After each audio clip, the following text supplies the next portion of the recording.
morning, lovely students. So in my previous lecture, we discussed about gonadal hormones. Okay, वो complete हो गया था. हमारे सारे ग्लैंड्स कंप्लीट हो चुके हैं अप्रॉक्स. ओके, अब हम पढ़ेंगे क्या, डिसऑर्डर्स के बारे में. मैंने आपको थायराइड ग्लैंड के डिसऑर्डर्स के बारे में पूरा पढ़ा दिया है, बट बच गए आपके pituitary gland, parathyroid gland, okay, pancreatic gland, adrenal gland. इन सब की जो डिजीज आते हैं, ठीक है, उसको मैं इस वीडियो में कवर करूँगी. Let's start our class. Okay, firstly it is growth hormone. इसका सिक्रीशन कहाँ से होता है ग्रोथ हार्मोन का, आप मुझे कमेंट सेक्शन में लिख के बताएंगे. ओके, किस पार्ट से होता है, एंटीरियर पिट्यूटरी से या पोस्टीरियर पिट्यूटरी से. ठीक है, चलते हैं. ग्रोथ हार्मोन जो होती है इसलिए रिस्पॉन्सिबल है हमारी बॉडी के ग्रोथ के लिए. ठीक है, तो जब हाइपोसिक्रीशन का मतलब क्या होता है, किसी भी हार्मोन का लेस लेवल कंसंट्रेशन वाइज उसका लेस सिक्रीशन हो तो उसको हाइपोसिक्रीशन कहते हैं. और उसी में अगर हम किसी भी हार्मोन्स का कंसंट्रेशन अगर ज़्यादा सिक्रीट हो रहा है उसको हाइपर सिक्रीशन कहते हैं. ठीक है, मैंने सिंबल वाइज बना दिया है, ओके, अंडरस्टैंड करने के लिए. तो हाइपोसिक्रीशन, ग्रोथ हार्मोन के हाइपोसिक्रीशन से कौन कौन से डिजीजेज होती हैं. पहला है मिडगेट्स, जिनको हम पिट्यूटरी ड्वार्फ कहते हैं, एंड दूसरा है साइमन डिजीजेस. देखिए, मिडगेट्स जैसे ड्वार्फिज्म वर्ड होता है बौनापन, तो सेम सिम्टम्स रहेंगे मिडगेट्स डिजीज में. जो इंसान रहेगा, ह्यूमन बींग रहेगा, वो ड्वार्फ कैरेक्टर शो करेगा, उसकी बॉडी ड्वार्फ रहेगी. इसको ड्वार्फिज्म के नाम से भी जानते हैं, मिडगेट्स के नाम से भी जानते हैं. उनके बोन्स डेवलप नहीं हो पाते, मसल्स डेवलपमेंट नहीं हो पाता है. ठीक है, तो यहाँ पे क्या होता है, शरीर की लंबाई चौड़ाई नहीं बढ़ती है. ये सिम्टम्स हैं मिडगेट्स डिजीज के. दूसरा डिजीज क्या है, साइमन डिजीज. साइमन डिजीज को भी हम ड्वार्फिज्म के ही उसमें रखते हैं.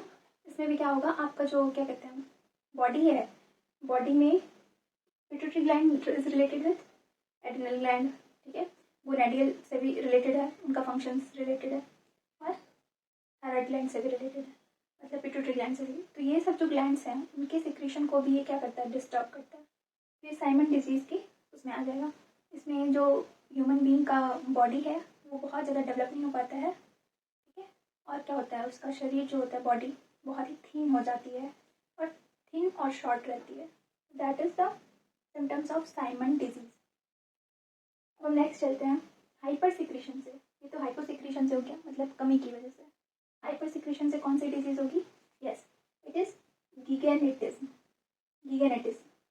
और एक्रोमेगेली. अब देखिए यहाँ पे समझने लायक बात क्या है आपके लिए, गिगेनेटिज्म जो होती है चिल्ड्रंस में आती है डिजीज, और एक्रोमेगेली जो होती है वो एडल्ट्स में आती है, एडल्ट्स में शो होती है. ये डिफरेंस बहुत ही पूछ दिया जाता है कॉम्पिटिटिव एग्जाम्स में. गिगेनेटिज्म मतलब शरीर जो होता है बहुत ही विशालकाय हो जाएगा, ब्रॉडर चेस्ट हो जाएगी, चेस्ट एरिया हो जाएगा, शोल्डर लेंथ बहुत ज़्यादा हो जाएगी, बॉडी बहुत हैवी रहेगी. और ठीक है, मतलब वही जो शरीर भीमकाय जिसको बोलते हैं एक तरह से, तो उनकी बॉडी बोन्स उनमें बहुत ज़्यादा डेवलप्ड हो जाती हैं. तो वो चिल्ड्रन में अगर शो होगी तो उसको गिगेनेटिज्म कहेंगे, और वही सेम चीज़ एडल्ट में शो होगी तो उसको एक्रोमेगेली कहेंगे. ए से याद रखिए, एक्रोमेगेली. दैट इज ट्रिक कि एडल्ट में एक्रोमेगेली, जिसकी हाइपर सिक्रीशन से, ग्रोथ हार्मोन के हाइपर सिक्रीशन से. अब चलते हैं हम नेक्स्ट डिजीज पे चलते हैं, एडीएच डिफिशियंसी. एडीएच हार्मोन कहाँ से सिक्रीट होता है, secreted from anterior pituitary or posterior pituitary. Write down in comment section. Okay. So ADH deficiency. What is full form of ADH? Anti-diuretic hormone. ये सब मैंने आपको पिछले लेक्चर्स में पढ़ाया है, आप चाहिए उसे देखिए. ठीक है, इसकी डिफिशियंसी से डिजीज कौन सी होगी, डिसऑर्डर कौन से आएगा, डायबिटीज इंसिपिडस. अब इसको इससे कनेक्शन में डायबिटीज से कनेक्ट मत करिएगा अभी फिलहाल, तो मैं इसको बाद में भी बताऊंगी अच्छे से. लेकिन यहाँ पे देखिए एडीएच की डिफिशियंसी मतलब मैंने क्या बताया था आपको, ये जो नेफ्रॉन होती है, एक्सक्रीटरी सिस्टम का पार्ट है नेफ्रॉन, है ना. ठीक है, मैंने बताया था, मान लीजिए ये पीसीटी है आपकी,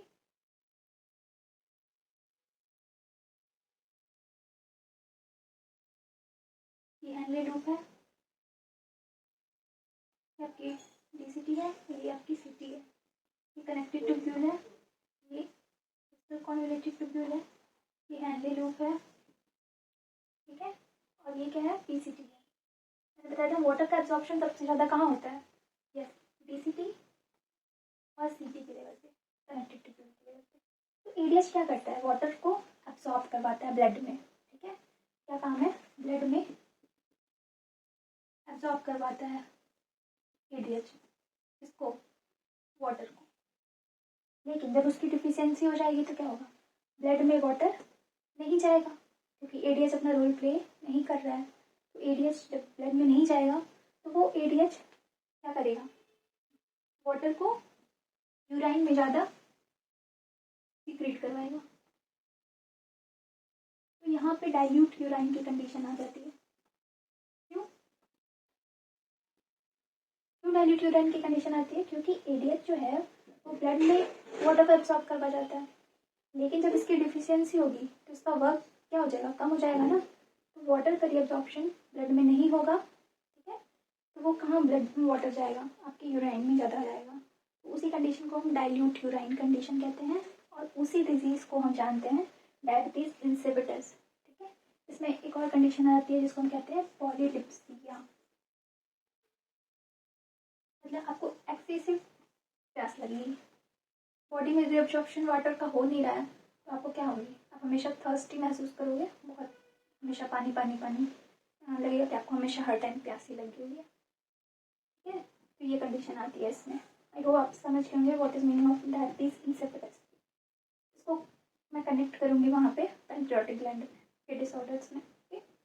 चलिए अब नेक्स्ट चलते हैं, डिसऑर्डर्स ऑफ पैराथायराइड ग्लैंड, ठीक है। थायराइड ग्लैंड कितने नंबर में होती है, 2 पेयर्स में होती है, 4th नंबर में होती है पैराथायराइड ग्लैंड आपकी बॉडी में, आपकी। देखिए पैराथायराइड हार्मोन का रोल क्या होता है, ब्लड में एब्जॉर्ब करवाना क्या, कैल्शियम, कहाँ से, बोन से, ये आपकी बोन है, बोन से ब्लड में कैल्शियम का एब्जॉर्प्शन, ठीक है। ये किसका काम है, पीटीएच का। तो आप खुद ही सोचिए, अगर पीटीएच बहुत ज़्यादा रिलीज होने लगेगी, ठीक है, अगर पीटीएच बहुत ज़्यादा रिलीज हो रही है तो वो क्या करवाएगी, बोन से सारा कैल्शियम ब्लड में ही ले जाएगी, क्योंकि उसका काम ही है। यहाँ पे कंसंट्रेशन वाइज कैल्शियम का लेवल बहुत ज़्यादा बढ़ जाएगा, और बोन में क्या हो जाएगा, कम हो जाएगा कैल्शियम का लेवल। जब कैल्शियम का लेवल बोन में कम हो जाएगा तो वहाँ पे ऑस्टियोपोरोसिस हो जाएगी, कंडीशन आएगी कि नहीं आएगी। क्यों, क्योंकि भाई आप बोन से कैल्शियम को ब्लड में एब्जॉर्ब करवा रहे हो, ये कौन करवा रहा है, पीटीएच हार्मोन। बहुत ज़्यादा रिलीज होगा तो वो और ज़्यादा यहाँ पे बोन डिमिनरलाइजेशन हो जाएगा, मतलब यहाँ से मिनरल्स कहीं और ट्रांसफर कर रहे हैं, और क्या कहेंगे, ऑस्टियोपोरोसिस, बोन की डेंसिटी कम हो जाएगी, ठीक है, बोन बहुत वीक हो जाएंगे, उसी प्रोसेस को हम क्या कहेंगे, ऑस्टियोपोरोसिस। अब पीटीएच हार्मोन कम रिलीज होगा तो जस्ट उसका उल्टा हो जाएगा, ठीक है, हो जाएगा कैल्शियम से बोन में ज़्यादा आने लगेंगे, सॉरी, हाँ, पीटीएच की कंसेंट्रेशन क्या हो रही है, कम हो रही है, जब कम हो रही है तो क्या हो जाएगा, जस्ट उसका उल्टा हो जाएगा ना, कैल्शियम का एब्जॉर्प्शन यहाँ पे न होकर बोन में होने लगेगा, तो उसी कंडीशन को हम कहते हैं Titanic, not tetanus, it's Titanic, ठीक है। उसमें भी क्या होता है, ये डायग्राम मैंने दिया है आपको, कुछ ऐसे आपके मस्कुलर स्पैम्स हो जाते हैं हाथ में, ठीक है, तो हाथ की कंडीशन ऐसे, हैंड की कंडीशन ऐसे हो जाती है, मस्कुलर डिस्ट्रॉफी वाली कंडीशन आती है, मस्कुलर स्पैम आ जाता है, मसल्स अच्छे से वर्क नहीं करते हैं, ठीक है। तो ये आता है आपका condition, is related with brain disorder also कह सकते हैं, क्योंकि वहाँ पे नर्व्स जो है वो अच्छे से वर्क नहीं कर रही हैं आपकी, दैट इज, इसको आप नोट डाउन कर लीजिए। फिर हम नेक्स्ट आपको पैनक्रियाटिक ग्लैंड, और अभी क्या बच गया आपका, थायराइड ग्लैंड मैंने कवर कर दिया है, और एड्रिनल ग्लैंड बच गया, तो उनकी डिफिशियंसी से कौन सी डिजीज़ हो रही है वो मैं नोट करवा दूँगी। अब इतना नोट डाउन आप लोग